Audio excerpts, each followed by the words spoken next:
Mic check, mic check. Here we go. Welcome back to another episode of Sip Tally Films. I'm your host, Coach Evans. And what we're going to do is today is kind of recap the OTAs from what we can see. So, and the reason I say that because what I'm going to do here is going to go through some pictures, kind of see what we can see. We're going to kind of play investigative reporter here. Let me get my situation going right here. What up, Clock? What's good? What's good? What's good? Make sure everything. There we go. Now it's rolling. Now we're rolling. Okay. But we're gonna kind of play some kind of investigative reporter, so to speak, looking through these pictures and going through the Ravens social media account. And then on the back end of it, we're gonna listen to the three coordinators. Now, I purposely did not listen to them when it came out, or did not watch it live, because I knew I wanted to kind of do this stream to kind of react to whatever they were talking about. So I haven't seen, and I've kind of stayed away from Twitter too for the past 24 hours, anything kind of Ravens related, because I wanted to react naturally to whatever, or Munkin, and I forget the DC's name, not the DC, the special teams coordinator, I forget his, Horton, I think is his name. I normally be forgetting his name, but I purposely stayed away from those because I wanted to react to it live with you guys. So what we're going to do is really just kind of go through some pictures that the Baltimore Ravens put up, see if we can see kind of who's in line with what or whatever. And you probably won't see much from the pictures. We can kind of go through their little social media post videos they've put out, maybe see what we can see. And some of those I've seen, some of those I haven't. And then, you know, the gist of this video is going to be us reacting and listening to what the OC, the DC, and I'm not going to do special teams. Just going to do the OC and the DC. So that'll be Orr and Todd Munkin, and see what they had to say and what kind of questions were asked to them and how they answer and stuff like that. So let's kind of go ahead and transition over to these photos. And again, it's these photos, you can see them yourself on the Baltimore Ravens website. You just go to photos, and I think it's listed as OTAs or something like that. But if you want to see some of these that I show you on the screen, or go save them or however, that's where I got them from. So let me transition. All right. So like I said, we're just gonna go through here and see what we can see, you know, through pictures. Let me get my screen up so I can see you guys. All right, there we go. All right, next up, let's ride. Mollett, nothing. Macari, obviously you get an ad every 3 or 4 pictures you get an ad. So I think this was the first day, and Lamar didn't practice the first day. So you'll only see pictures of Leary, Josh Johnson, and they had Malik. I think they're already switching Malik to receiver, like full time. I think they're already starting to switch that man to full time receiver. So I might not see much of Malik playing in the quarterback. So we'll see. But next, let's keep going. Let's keep rolling. And good morning, you guys too. Good morning. This is B. Steve, Bate, Dick Henry, Wiggins. All right, so this is kind of what I'm trying to be sneaky and see what I see. I wish I knew who this was on the other side of Bullock and on the inside of Bullock. But I'm going to assume this is Linderbaum, and I'm going to assume this is Stanley. So that would put this being Voorhees in the first group, starting off with the O-line. So I think they already, I ain't going to say penciled in, but as far as a starting point, he's the first left guard, especially starting the OTAs. That's what I'm getting out of that picture. Aguilar, Leary again. And that's the kind of stuff I'm looking for, to see if I can see who's in with who and what like that. Mainly the O-line stuff, really.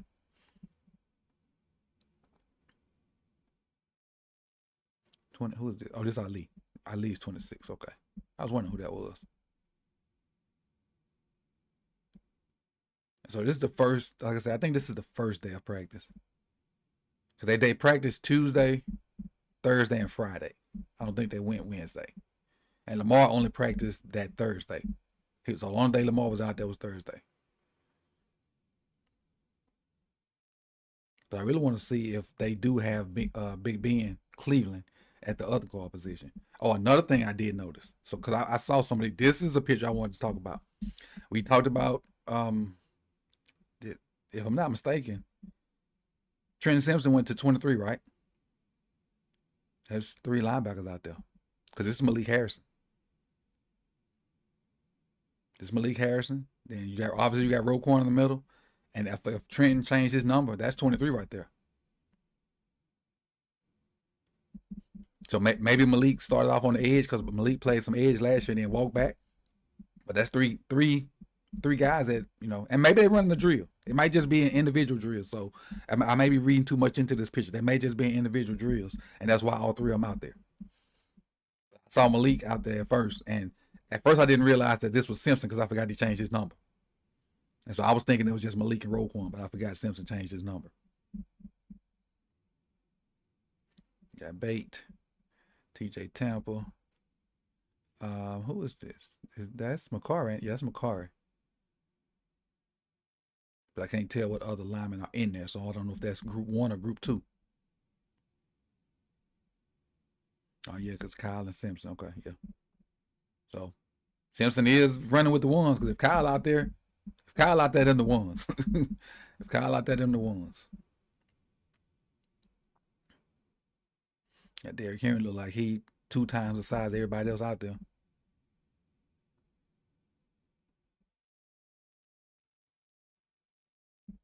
Like you say, let me see what that is.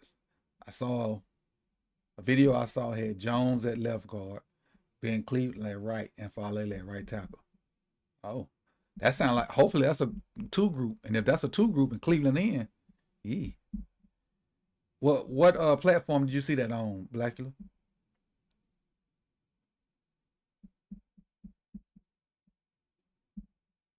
Let's see. Roe versus likely. Oh, here we go. Let's see what we can see. I can't tell who this is. Is that Linderbaum in the middle? Linderbaum and maybe Sala at right guard, maybe? Because that's not being Cleveland. But this is Voorhees. And I think this is Linderbaum. But that's not being Cleveland. That may be Salah, maybe. Interesting.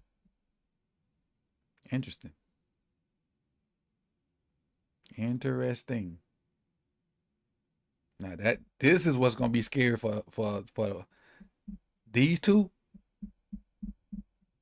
right here at the same time. Yes, this was gonna be scary. 22 behind 42.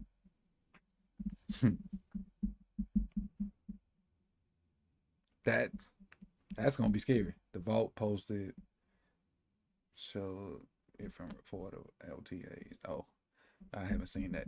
Sorry.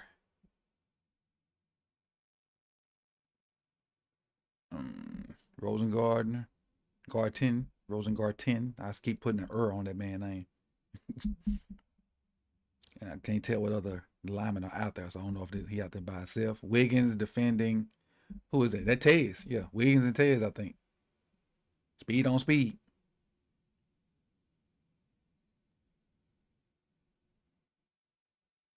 Speed on speed.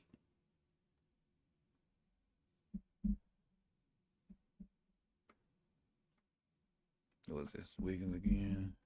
Scotty Washington. He look good for a tight end. Zay out there probably running past people.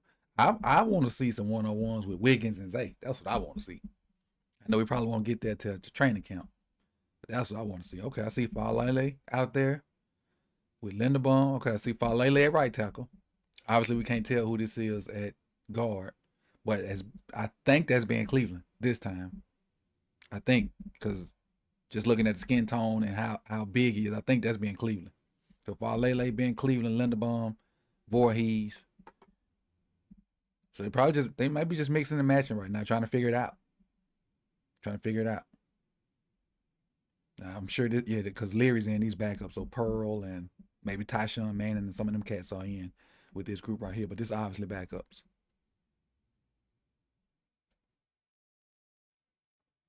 J. Loma Davis. Is that 86? More backups.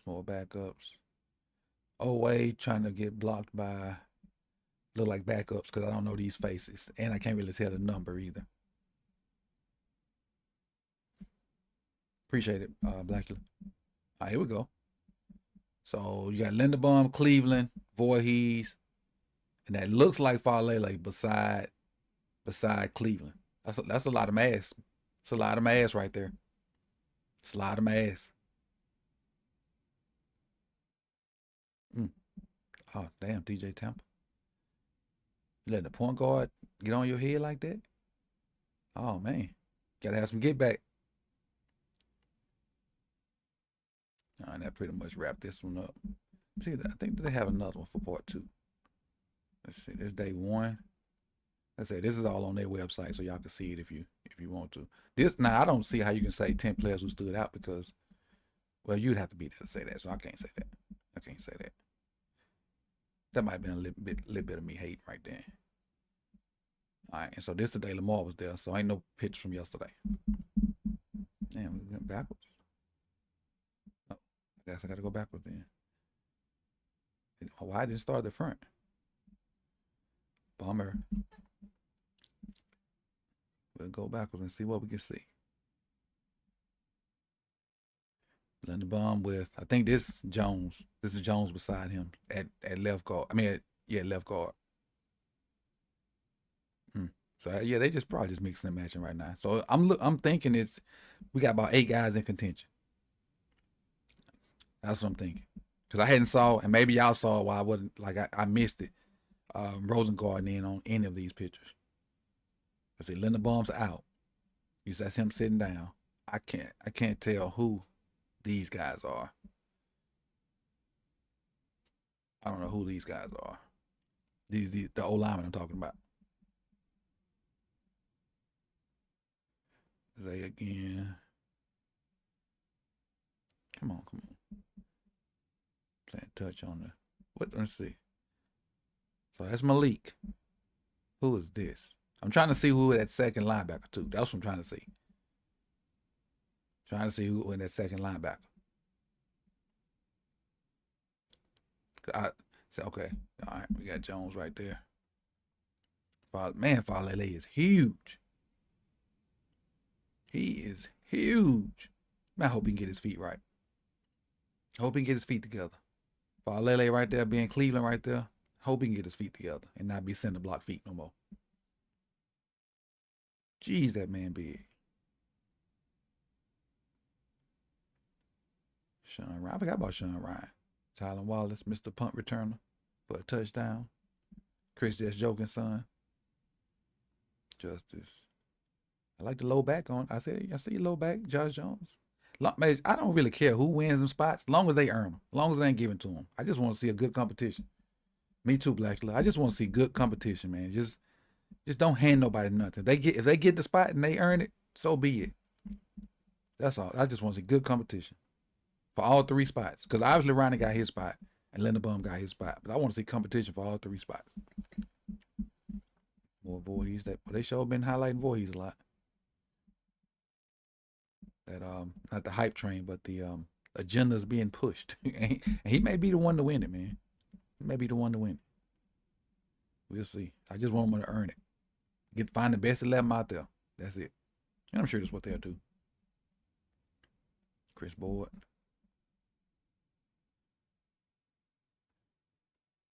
All right, not much yet. So let's kind of move on. And stuff from, let me see what they got on Instagram over here.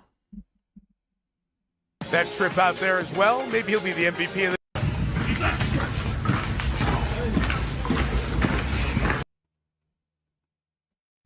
See, we got the competition. Nope.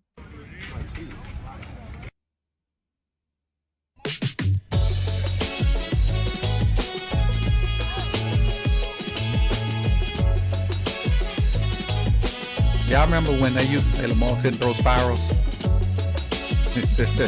Those days long over.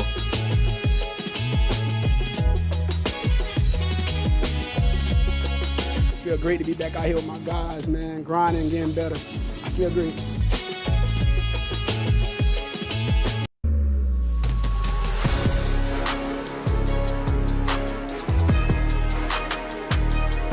Man, get better and better every year. Better and better every year. I see no change. In a state of emergency. Ooh, I just get the ball in. Go, big guy, go. You know, I'm cheering like the fans. That's all. Ray Lewis. I think that's the last one right here. Great day for football. Every day is a great day for football. It's fun to have the guys Sure out. is. We worked hard, good tempo practice. Every day is a great day. In some way, shape, or form, or fashion. Let's get to the, let me close this down. Let me stop this and get myself back up here so we can listen to what the coordinators had to say. So I'm not gonna put them on the screen because this is YouTube. Their stuff is on YouTube, so I don't want to get hit with the copyright thing. But we're gonna start with Zach Orr, see what he had to say, and when he says something I feel like I want to add to it, I'll pause it. But again, I don't want to put what I see on the screen because I don't want it to get pulled down. You already bet the overs for Lamar. Those long what they call those long bets where you put them out, those futures. You getting your futures together, your future picks. I feel you on that. And I was pretty good on mine last year. I said nobody will hit 1,000, but Lamar will have a great year. And I said that, number of times before the season even started, and they end up playing out. But let's get to Zach Orr and his press conference from yesterday. How's it going? How y'all doing? Already, man. Good. Having been the players walking by this, how does it feel to be the one speaking through walking by? That's pretty crazy. It's pretty crazy. I mean, I used to always, like you said, as a player, walk through, go to the locker room, exit the practice fields, and now, being up here talking to you guys, more frequently, it's going to be fun. Yeah, I'm really excited for Orr. He brings I like Mike.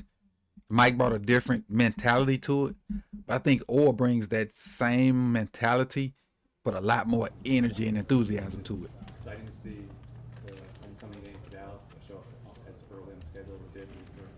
Oh man, yeah, it was exciting. It was exciting. I mean, just for opportunity I got a lot of family and friends who are big Baltimore Ravens fans for the last 10, 11 years. So just an opportunity for those guys to come to the game and get a chance to go back home and see them. I don't get a chance to see a lot of family, a lot, especially during the season. So yeah, I was definitely excited that it is going to happen a little early. Zach, a lot of guys, Kyle Hamilton yesterday talked about how they built a relationship with you, even that position coach. How has it helped you as a defensive coordinator sort of seamless transition to coaching these guys? It definitely helps, man. I think just the coaching culture that we have here, man. Like every coach coaches everybody. Now, obviously, when you now that's what I love. What Mike kind of brought in, because I never heard that. I kind of have heard of it, but I know Wink wasn't doing it. And honestly, while I was setting this up, I saw that Pat Queen had a stream with a Pittsburgh YouTuber, and he was talking about how confused and stuff people were with some of Wink's calls, and he wasn't, a lot of people say people be throwing him under the bus, but he wasn't throwing Wink under the bus. He just was saying like they had confusion, and when Mike came in, like they kind of they knew what everybody was going to do, and it wasn't a lot of confusion going on. But I didn't watch the whole thing, but that's the piece I saw while I was setting this up, and he was talking about Wink, and like the difference between Wink and McDonald. But I'm probably going to end up going back and watching that too. Your position coach, you focus on your guys, but I mean, we're a family here. So I've always, as a linebacker coach, I know the D-line, the safeties, the corners, the offensive guys. We all got a great relationship. We move on one accord. So that's definitely easier once you have that relationship. They know what type of man you are, what type of coach you are. It's easier for that transition to happen. Yeah, especially if they respect you too. If he got the respect of them before he could transition, it should be seamless. Some of these guys stay in the division. Coaches have gone to teams that you guys may have on your schedule. How much do you feel like you have to change, and how much can you keep the same? Great question, Cordell. That question is from Cordell Woodland, and basically saying that how much you got to change because players left, coaches left, and you don't want to have the same words, terminologies, and checks like that. So that's a great question. Let's see what you got to say about it. You have to change the language much at all. I mean, like I said, we've been building this system for a long, long time. I mean, since 2018, and the people that were here that are at other places, they'll tell you it's like the game plan gonna change week to week. So based off what you do is basically how we're gonna play you. So I don't really think that's a advantage or something that we think about a lot. We just gonna do what we do and play how we play. With the play call, Makes sense. How comfortable do you feel a few practices? Let me address this. So even if they don't change, like whatever they call on the field, the people that know it won't be on the field when it's happening, because the people that know it play defense, and so the defenses will never be on the field at the same time going against each other. So even if they don't change nothing or have to, and then an NFL game is so loud, like even if the defense checked to something else, what defense gonna have time to say, oh, that's XYZ, then have to go tell the coach, and now the coach got to go tell the quarterback? You ain't got time for that. You don't. So you ain't got to change too much. Just flip it up a little bit. Flip it up. Appreciate it. Liking the new look. I appreciate it. All right, let's go on with Zach. Now calling plays, and how did you practice before practices started calling plays? It's taking it day by day. You definitely get more comfortable. I think Coach does a great job. Coach Harbaugh does a great job of putting us in these game-like situations, even as play callers and as coaches. I mean, we always do move the ball. We do call it periods where there is no script. You have to call it. And you have to think on the fly and use your play calling sheet. And just how I prepare, man, just go back and when I'm watching the film or watching games from last year, just looking how I would call it, looking at the situation, trying to put myself in.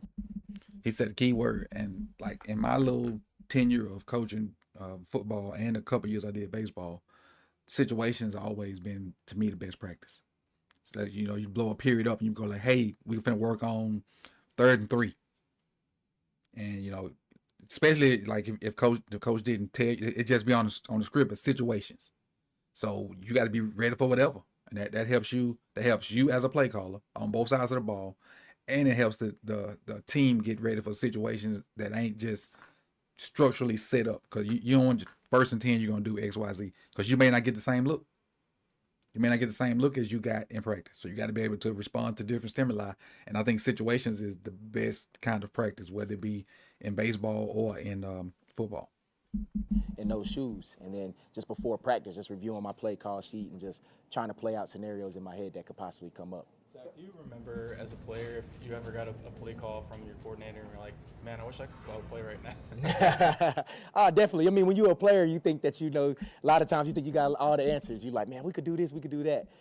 But when you step back and you become a coach and you become a play caller, you kind of see the bigger picture of things. You're not just thinking about just your one particular area or position that you're playing. You take a step back and think about the whole game.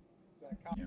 And that's kind of what I mentioned that he probably did that and a couple of it, maybe on a roundup. But when you're not the play caller, you kind of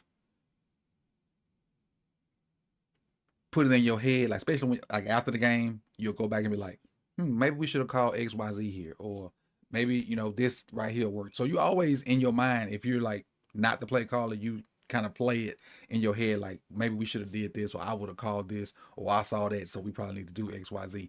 So and you gotta, and my thing is, if you don't have people on your staff that do stuff like that and I mentally want to get better, and they just cool being a position coach, you don't really want them because they're gonna be complacent. You want guys that's trying to get to the top, and if you lose them because they find another job or whatever, you lose them. But you don't want just stagnant guys around you. You want hunters at all times. A year ago, he did so many things. What is his next step? Do you have him do more? Do you have him more deep this year? How do you deploy him? I mean, man, Kyle Hamilton, the ultimate chess piece, man. I think he's one of the top players in the league. My goal for him is to, one day win a defensive MVP here in the league. I think he's that type of talent. He has that type of work ethic. He's that type of person. Like I said, the thing about him being the ultimate chess piece, depending on what the offense does, he could play anywhere. He could play safety, deep safety, box safety. He could play corner. He could play nickel. He could play backer. He could even play outside linebacker too. And you guys know he could rush the passer. So the thing that you appreciate about Kyle. Who chat box? Who and be real. Who else does that description fit? That can do all that?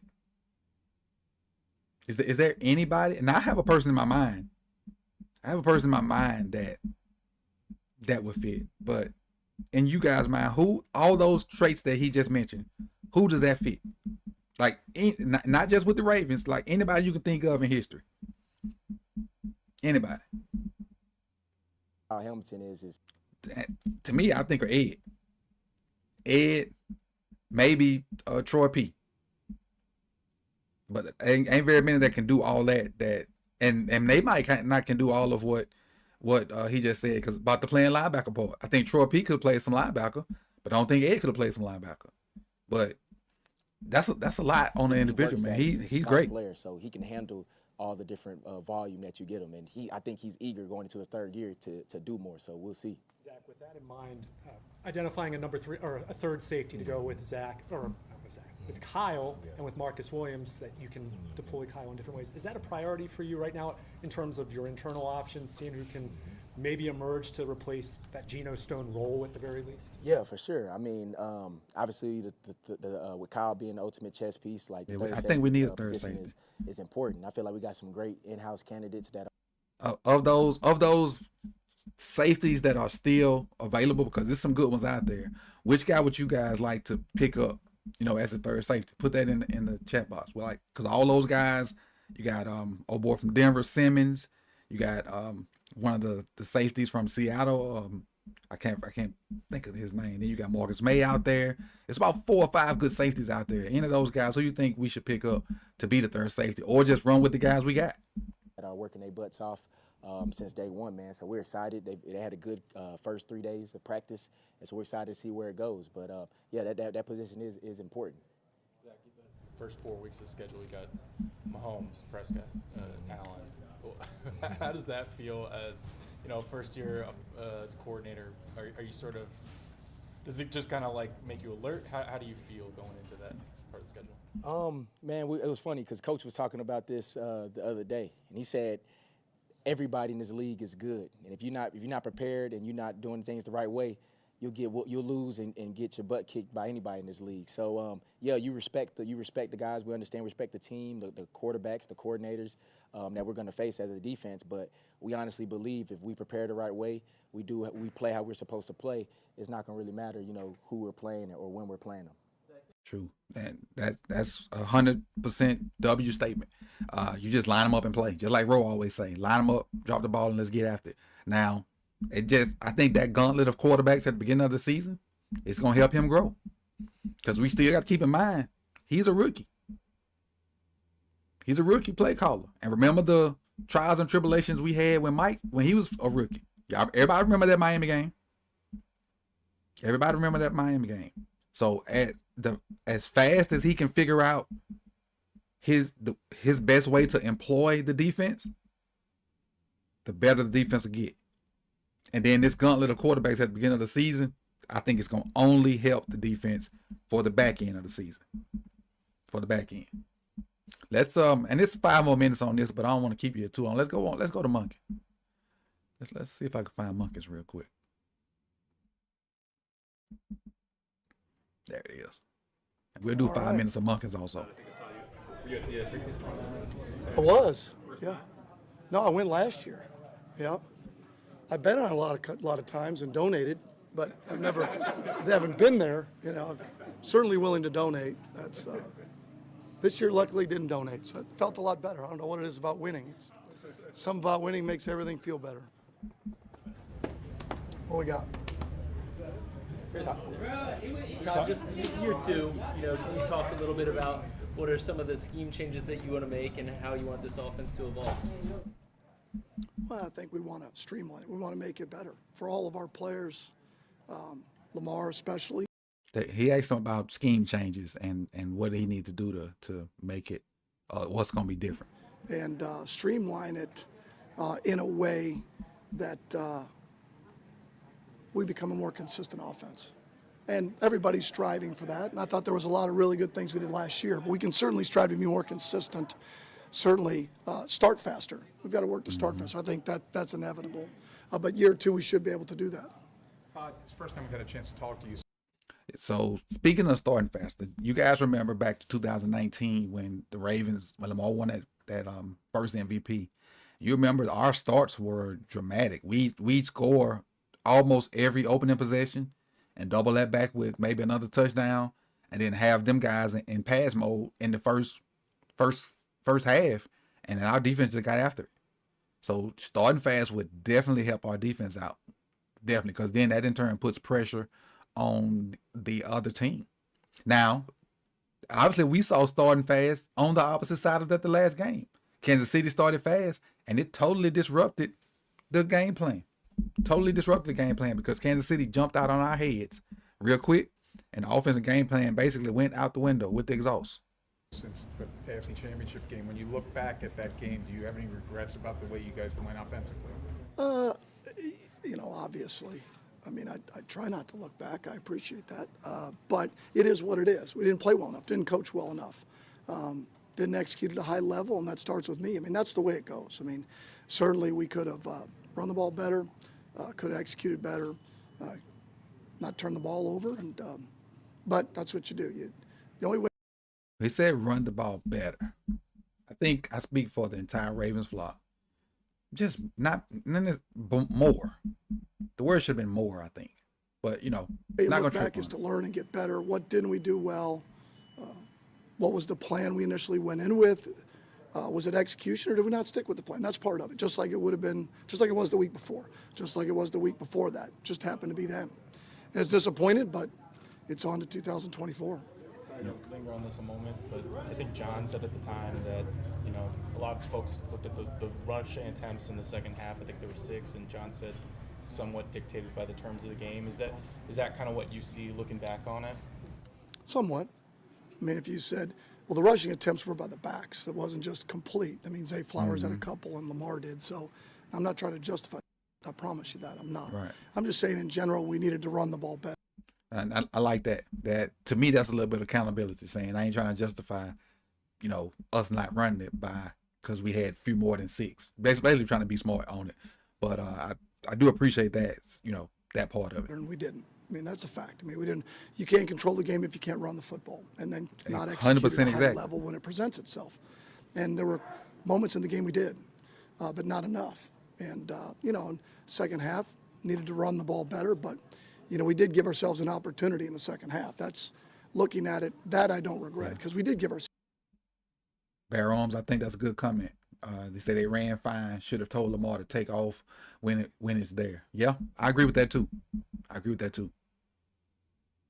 Ourselves a chance in the second half. We got down in the red zone. We did move it, but we got to run the ball better. We got to attack them the way we, you know, had planned to attack them, and I got to do a better job. That's the way it is. I mean, that's what I'm paid to do, and that is do it against the best. You know, when it counts. That's it. Fact. Right. And I love the fact that he said when it counts, because we play them Sun Guns first. And I don't think we're going to lose to them. I hope we don't lose to them. But if we do, I just hope the flock just don't lose their marbles. Just keep in mind, Kansas City lost their first game last year too to the Lions. Won Super Bowl. What matters is us being consistent and getting in the playoffs and beating their butt in the playoffs. So do I want to lose to them week 1? No. But if it happens, I ain't gonna, you know, lose my marbles either, unless they just beat us 75-3 or something like that. Then, but let's keep rolling. No, it's okay. How does Derrick Henry shift the equation for you? Is there something you look more at in your offense? I don't see it that way. I just see another good football player. I mean, Gus had a tremendous year for us. I mean, in terms of yards, touchdowns, and we expect the same. Mainly from Derrick. touchdowns. You know, he's a tremendous football player. He's been great. He's been here whole off season. And doesn't really change anything per se, because to me he's a really versatile player. I mean, not only running the ball, but get him the ball in space and throwing him the ball and getting him out on the perimeter and see if. Yeah, I don't think Tennessee did that very much. Like, I didn't see him with a bunch of catches. I guess I need to go back and check his stats. But I think if he get the ball in space on as a check down or as something like that, still he's just a back in space now. Because if I'm not mistaken, because I don't follow Tennessee well, they started using Spears as their third down back. So when they got in third and long situations where he might get a catch, or third and short where he might get a catch, they had Tajay Spears in. So I'm going to go back and check and see what kind of receiving stats Henry guy. I do remember him going up and mossing some kids on a play. I don't know who that was. I don't think it was against us, but I do remember Henry going to mossing some of your folks. defensive backs can tackle him. So that's why we're doing this now. That's why we're here now, to work through that and see what we have, because no one here has worked with him. So now we're just seeing what that is and giving him those opportunities. Todd, I know you're saying you don't think you have to change a lot for Derek. In terms of formation-wise, do you expect to maybe be more? A lot of talk has been how he's been a lot in a lot of under center formations. Do you expect to? Cordell coming with the 5 questions. Oh, I like that dude. Hey, and if you don't know, I got an interview on this channel with Cordell too. Last summer we spent about 30-40 minutes on here. So, and he talked us, those of us that I saw it, through like the process of how like you got to fight to get your questions off, and Harbaugh is like when they lose, he kind of be a certain way. When he wins, a lot more. Just it's a great interview, I think. But it's almost a year old, so you got to scroll back a little bit to find it. Do that a lot more. I mean, we'll see. I mean, it's we were under center some this year, and we were in gun some, and I expect to be the same. I mean, both depending on where we go from here. Do I think that's what they did? Yes, but we're not them, if that makes sense. Like with having Lamar, is that always advantageous to us to be in our center? Nope. Probably not. Is there something to that? Yes. So we'll try to do the best we can to balance the two. Because you're right, there is a lot of good looks at him playing at the dot, under center. Mm-hmm. Eric and John are very excited about getting Tez Walker. What are your 1 or 2 more questions, then we're gonna shut it down. What did you think from what you've seen of his? At least he's not like Teflon Don, throwing everybody on the bus. Quick learner. Okay, let's start with that. So that's impressive. Talking about Tez Walker. Show up and be able to play multiple spots. And it's not just knowing your assignment, but I think he's done a great job of executing a technique. That makes sense, because there's nuances with routes. It's not just a drawing. There's other nuances with coverage and adjustments. I think that was something I wasn't expecting. So that was what I'm excited about. And obviously his speed shows up and his length. So that's been exciting, and I would just continue to work with him. And that's what you do with your young players. And this is a great time to develop. And that's what you love about this time of year is because once you get after a couple weeks, even in the preseason, it's go time. Now it's who are we, who plays. But at this point, how do we develop them? And teach our skills, and then how do we drill it to get the most out of our players and create the best version of them. Do you think as a last one? At the end of the season, John Harbaugh talked about you guys have went back to the drawing board trying to, continue to advance this offense. How much of this offseason was put into the trying to get the most out of Isaiah Likely and Mark Andrews? Another great question. I may just need to fast forward through here and find Cordell questions because he's killing it. Everything was going back to the drawing board to say who we want to be moving forward offensively. And that is what you do every year, but even more importantly after your first year, because there's always things you look back and go, all right, we put that in, and now that we look at it, hey, let's go this direction. Let's do this. Let's move in these certain directions we want to go.